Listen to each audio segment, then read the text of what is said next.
बसंत पंचमी के दिन कैसे करें ठाकुर जी की सेवा, तो ये वीडियो उसी पे आधारित है। बसंत पंचमी की शुरुआत सबसे पहले ठाकुर जी ने की थी। सबसे पहली पूजा बसंत पंचमी की हमारे भगवान श्री कृष्ण ने की थी।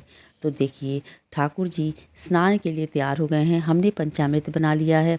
पंचामृत में आप केसर या हल्दी डाल सकते हैं। हल्दी वाला गुनगुना पानी ले लें। सर्दियों का समय है, पीले रंग का बहुत ज़्यादा इस्तेमाल होता है। अब हम ठाकुर जी के लिए आप चाहे तो एक उपटन तैयार कर सकते हैं। हल्दी और चंदन से मिला के उस उपटन को लगा लें।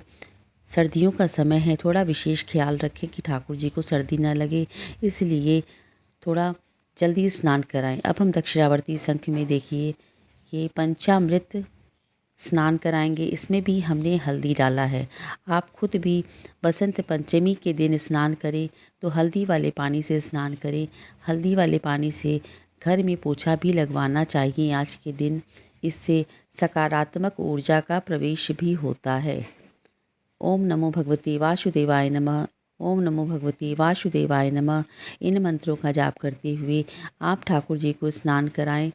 हल्दी वाले पानी से ही स्नान भी आज के दिन कराया जाता है। देखिए, आज बसंत पंचमी का त्यौहार है। ज्ञान और बुद्धि की देवी माँ सरस्वती का जन्म आज के दिन हुआ था। ठाकुर जी का स्नान हो गया है। अब शुद्ध जल से स्नान करा देंगे। गुनगुने पानी से स्नान कराएं, क्योंकि अभी सर्दियों का एहसास है। अभी सर्दियाँ चल रही हैं, इसलिए ठंडे पानी का कोशिश करें कि ठंड यूज़ ना करें। ठाकुर जी हमारे कितने प्यारे लग रहे हैं। हल्दी वाले पानी से स्नान करने से, फूलों से स्नान कराएं आज के दिन, इत्र से स्नान कराएं, चंदन से स्नान कराएं। चंदन का उपटन बना के, पीले चंदन के उपटन बना के आप स्नान कराएं। देखिए, इस तरह से अब शुद्ध जल से स्नान करा दें। भाव से स्नान कराएं। सरल भाव से, भक्ति भाव से ठाकुर जी की सेवा करें। अब इसके बाद आज बसंत पंचमी है। आज के दिन ठाकुर जी को पीले रंग की पोशाक धारण कराई जाती है। अगर आपके पास हो सके तो नए पोशाक धारण कराएं, नहीं तो कोई बात नहीं, जो भी पोशाक है साफ धुले स्वच्छ पोशाक आप धारण कराएं। धूप दीप प्रज्वलित कर लें। पीला फूल ठाकुर जी को चढ़ाएं। देखिए, बहुत सुंदर सा श्रृंगार करें। मेरे ठाकुर जी का देखिए कितना सुंदर श्रृंगार हुआ है। सज धज के बैठ गए हैं मेरे ठाकुर जी, और इस पोशाक में तो बहुत ही ज़्यादा सुंदर लग रहे हैं। देखिए कितना प्यारा पोशाक है।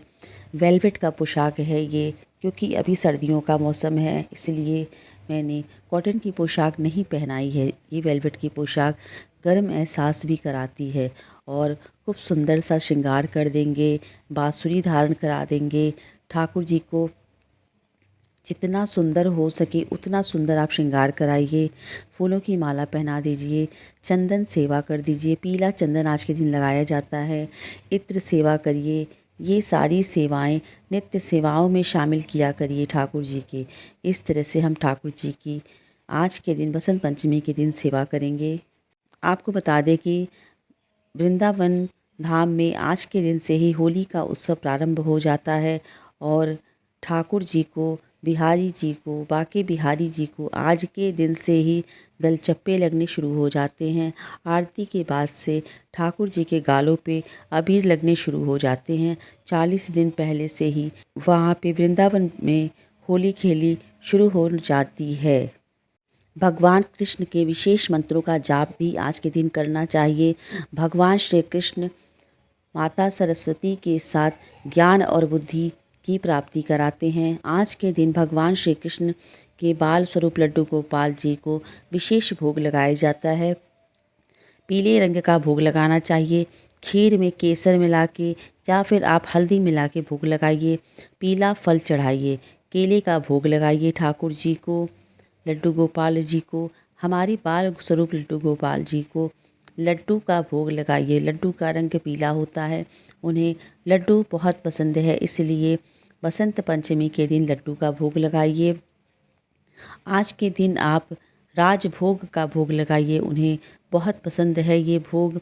आप भोग में तुलसी दल अवश्य शामिल कीजिएगा। ठाकुर जी को जो दूध पिलाइए उसको भी हल्दी डाल के पका लें और ठाकुर जी को हल्दी वाला दूध आज के दिन पिलाइएगा। वो मैं पहले ही पिला चुकी हूँ ठाकुर जी को अपने। और एक विशेष बात, आज के दिन गेंदे का फूल वगैरह तो चढ़ाया ही जाता है। ठाकुर जी को अगर आपके सरसों का फूल मिल जाए तो ज़रूर चढ़ाइएगा, इससे ठाकुर जी बहुत प्रसन्न होते हैं। बसंत पंचमी के दिन सरसों का फूल चढ़ाने से माँ लक्ष्मी की कृपा भी प्राप्त होती है। अब हम ठाकुर जी को भोग सेवा करेंगे। सबसे पहले ठाकुर जी को देखिए खीर खिलाएंगे। खीर का भोग, हमारे ठाकुर जी बाल स्वरूप हैं, छोटे से बच्चे हैं, इसलिए बड़े भाव से जैसे अपने बच्चों को हम खिलाते हैं ऐसे ही ठाकुर जी को खिलाना चाहिए। अब किसी के सामने आप खाना परोस दीजिए और उससे कहिए ही नहीं कि खा लीजिए, तो ये बताइए कैसे खाएगा कोई। इसलिए भाव से, प्रेम से किसी को भोजन कराया जाता है, भोग लगाया जाता है, तभी वो भोग स्वीकार करता है। इस तरह से देखिए अब हम राजभोग का ठाकुर जी को भोग लगा रहे हैं। हे ठाकुर जी, आज बसंत पंचमी के दिन मेरी ये सेवा स्वीकार कीजिए। इस तरह से कह के आप ठाकुर जी को भोग लगाएं। देखिएगा कितनी सुखद अनुभूति आपको प्राप्त होगी। यहाँ पे एक बात और बता दें कि बसंत पंचमी के दिन से ही थोड़ा सा ठाकुर जी की सेवा में बदलाव आ जाता है। धीरे धीरे मौसम परिवर्तन होने लगता है, गर्मियों का आगाज़ होने लगता है और सर्दियां जाने लगती हैं, इसलिए ठाकुर जी की सेवा में परिवर्तन होने लगता है। बसंत पंचमी के दिन से ही चंदन लगाना शुरू हो जाता है। पहले तो बहुत ज़्यादा सर्दी रहती है तो सर्दियों में ठाकुर जी की चंदन सेवा बंद कर दी जाती है, लेकिन बसंत पंचमी के दिन से ही ठाकुर जी की चंदन सेवा यानी चंदन लगाना इत्यादि ये सब शुरू हो जाता है। और बसंत पंचमी के दिन से ही ठाकुर जी के गालों पे गलचप्पे लगाने शुरू कर दिए जाते हैं, यानी कि ठाकुर जी को होली खेलना अति प्रिय है। और ठाकुर जी के वहाँ वृंदावन में तो 40 दिन पहले से होली शुरू हो जाती है, या यूँ कहिए कि पूरे दुनिया में तो होली खेली जाती है, पर हमारे व्रज में यानी कि ठाकुर जी की जो ब्रज भूमि है वहाँ होली नहीं होला खेला जाता है, यूँ कहिए। बसंत पंचमी का दिन विद्यार्थियों के लिए बहुत ही महत्वपूर्ण दिन होता है। इस दिन माँ सरस्वती की पूजा करने से बच्चों को, पढ़ने वाले बच्चों को, यहाँ तक कि जीवन में सफलता प्राप्त करने के लिए जो बच्चे करियर के लिए अपने बहुत कड़ी मेहनत कर रहे हैं, बसंत पंचमी के दिन माँ सरस्वती की विधि विधान से पूजा करके, उनके मंत्रों का जाप करके माँ सरस्वती को प्रसन्न कर सकते हैं और ज्ञान, बुद्धि और एकाग्रता प्राप्त कर सकते हैं। वहीं पे हम कृष्ण प्रेमी ठाकुर सेवा करने वाले भक्तों के लिए बसंत पंचमी के दिन ठाकुर जी की सेवा करना बहुत ज़रूरी माना जाता है, क्योंकि कहा जाता है ठाकुर जी ने ही शुरू की थी बसंत पंचमी की पूजा करना। अब हम ठाकुर जी के गालों पे आज के दिन बसंत पंचमी के दिन से शुरू करेंगे ठाकुर जी को गुलाल लगाना। ये देखिए हमारे ठाकुर जी के गालों पे लग गए होली के रंग, बहुत सुंदर, बड़े प्यारे लग रहे हैं। मुस्कुरा रहे हैं ठाकुर जी अबीर गुलाल लगा के, बड़े प्यारे लग रहे हैं। और इसी तरह से नित्य ठाकुर जी के गालों पे अब गलचप्पे लगाए जाएंगे और फिर हम यही गुलाल अपने माथे पे लगा लेंगे। और इसके बाद गुलाल जो है अपने पति के चरणों में लगा के अपने पति का आशीर्वाद लिया जाता है। बच्चों के गालों पे भी हम लगा सकते हैं। देखिए कितने सुंदर लग रहे हैं, कितने प्यारे लग रहे हैं। ठाकुर जी को तो होली खेलने में बहुत मज़ा आता है। वो वृंदावन से बरसाने पहुंच जाते थे होली खेलने के लिए।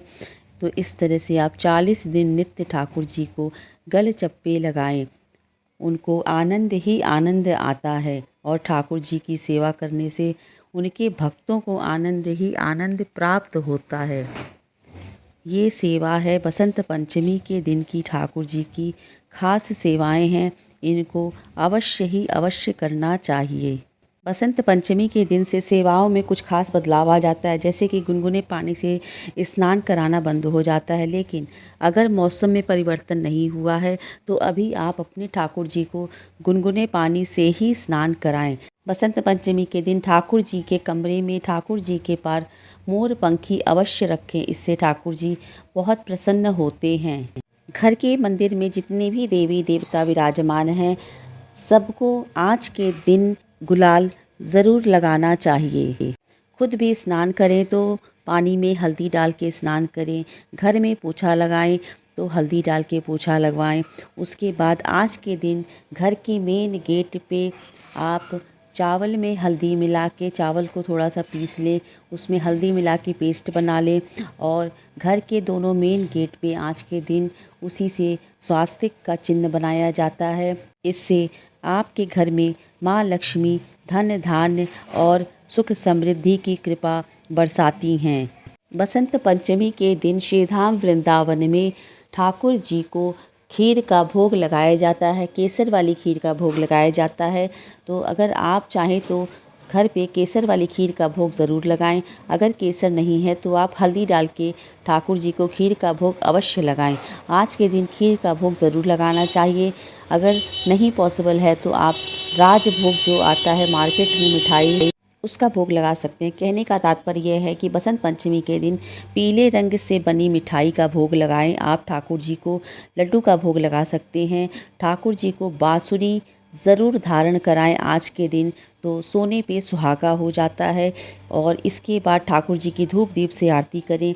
दीपक जो प्रज्वलित करते हैं उसमें भी थोड़ा सा हल्दी आप डाल दें, इससे ठाकुर जी की विशेष कृपा प्राप्त होती है। और साथ में अगर आपका बृहस्पति ग्रह कमज़ोर है तो वो भी आपको शुभ परिणाम देता है।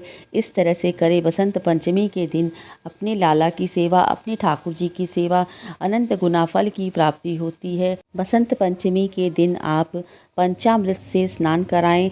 पंचामृत में आप थोड़ी सी हल्दी मिला के स्नान कराएं, या फिर आप कच्चे दूध में केसर मिला के स्नान करा सकते हैं। और नहीं तो आप पानी में शुद्ध जल में सिर्फ हल्दी मिला के भी स्नान करा सकते हैं।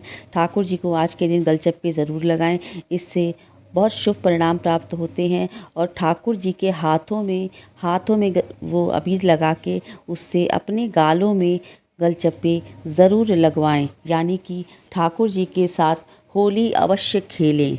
बसंत पंचमी के दिन मीठे चावल का भोग लगाया जाता है, जिसमें केसर डालना ज़रूरी होता है। आप चाहें तो बसंत पंचमी के दिन बसंती चावल यानी कि मीठे चावल का भोग लगाया जाता है। तो दोस्तों, इस तरह से करें बसंत पंचमी के दिन अपने बाल स्वरूप लड्डू गोपाल जी की पूजा, विशेष कृपा प्राप्त होती है। ठाकुर जी की भगवान विष्णु के बाल स्वरूप लड्डू गोपाल जी की सेवा करने से अनंत गुना फल की प्राप्ति होती है। कहा जाता है कलयुग में बाल गोपाल लड्डू गोपाल जी की सेवा करना अनंत गुना फल की प्राप्ति कराता है और मुक्ति और मोक्ष की भी प्राप्ति कराता है। इस लोक में भौतिक सुख सुविधाओं की प्राप्ति कराता है और अंत में हमें गोलोक धाम की भी प्राप्ति कराता है। ठाकुर जी के चरणों में वास मिलता है। ज़रूर करें बाल गोपाल लड्डू गोपाल जी की सेवा। मैं अपनी प्रत्येक वीडियो में कहती हूँ, लड्डू गोपाल जी की सेवा करना अत्यंत ज़रूरी है। इसीलिए बहुत ख़ास तरह से लड्डू गोपाल जी की बसंत पंचमी के दिन सेवा की जाती है। बसंत पंचमी के दिन से ही श्री धाम वृंदावन में होली का आगाज़ हो जाता है। यूं ही नहीं कहते सब जग होरी ब्रज में होरा।